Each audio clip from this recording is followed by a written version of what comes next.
ikaw ay isang Lasalliano, malamang familiar sa iyo ang mga eksena ito sa pang-araw-araw sa ta.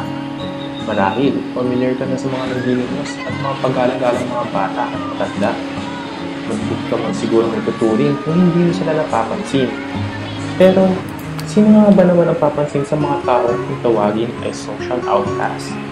Kung ang gobyerno nga hindi sila pinapansin, ano pa kaya ang mga ordinaryong tao? Isa sa mga nakilala namin ay si Alfredo Manuel, 61 taong gulang. Isang araw ay napansin namin meron siyang sinusulat, kaya pinagbuti namin siyang tanungin kung ano nga ba ang kanyang sinusulat. Ngayon, ito, in 1979 to 1982, at Guerrero Elementary School. Ngayon, I was a workaholic. Ibig sabihin, yung diligent ka, etc. Nasa iyo na lahat. But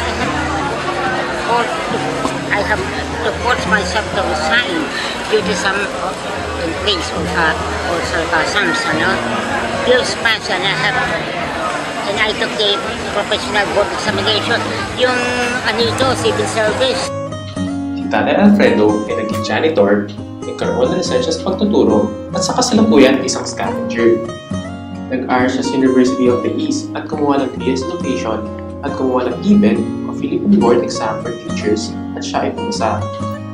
Kumuha rin siya ng Civil Service Exam, ngunit dahil sa nalaman ng kontrobersya sa pinagtatrabaho ang eskwelahan dati, ay hindi siya nakapagturo at nakapagtrabaho sa gobyerno at siya ay na-blacklisted.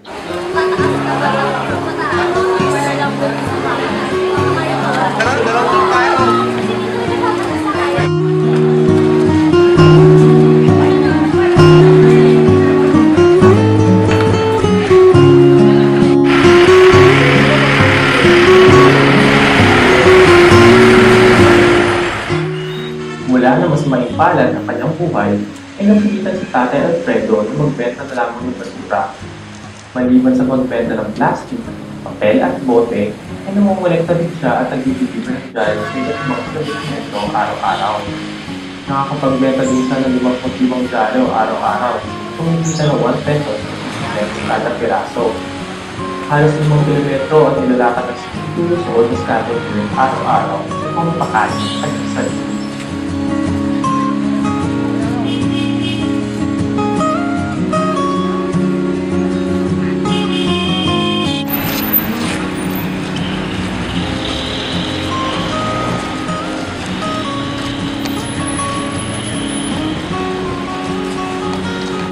Parati niyo itong ginagawa, no?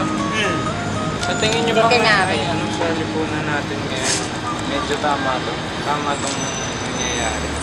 No. Oo. Because of street gunman, street mother.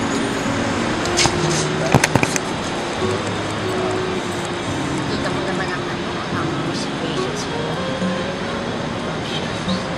Sino nagpurap? Hindi mo kaya ang tuloy. Sino nag-suffer?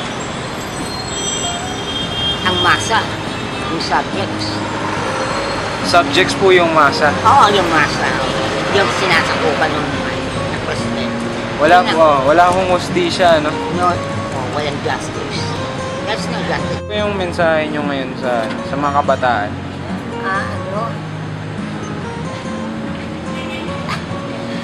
Poverty is not a hindrance to success. Poverty is not a hindrance to success.